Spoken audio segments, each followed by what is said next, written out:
Мы начали день со встречи с местной администрацией Джалалабадской области, где мы обсудили ключевые приоритеты социально-экономического развития и поддержку ПРООН для развития молодежного, женского предпринимательства, социальной сплоченности, конечно же, экологических и климатических инициатив в Джалалабаде.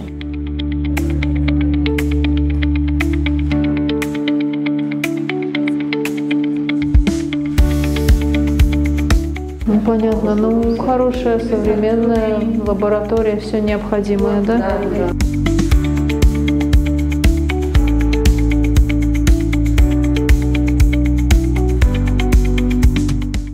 Уважаем, восхищаемся вашей работой.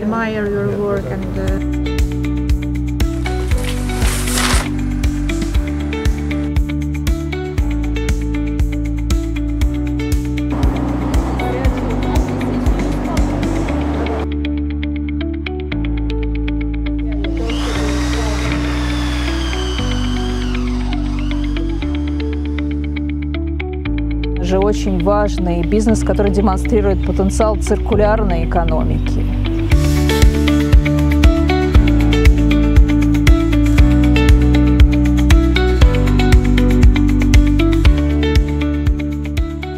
Biz jana ушул эле проекттин алгачкы фазасында болгон тренингтерге катышканбыз. Ошол тренингге катышканда онлайн эле семинарлар болгон. Бул ошол семинарлардын көп жардамы менен бул отельди мен профессионалды алып кеттик. И, конечно же, что объединяет все эти истории успеха? Это местный потенциал, это знания, финансовая поддержка, поддержка партнеров и благоприятный бизнес-климат в области, который необходим, чтобы таких бизнесов становилось больше, чтобы те небольшие инициативы, которые начались, они бы масштабировались, создавали больше рабочих мест и делали свой вклад в социально-экономическое развитие как области, так и страны.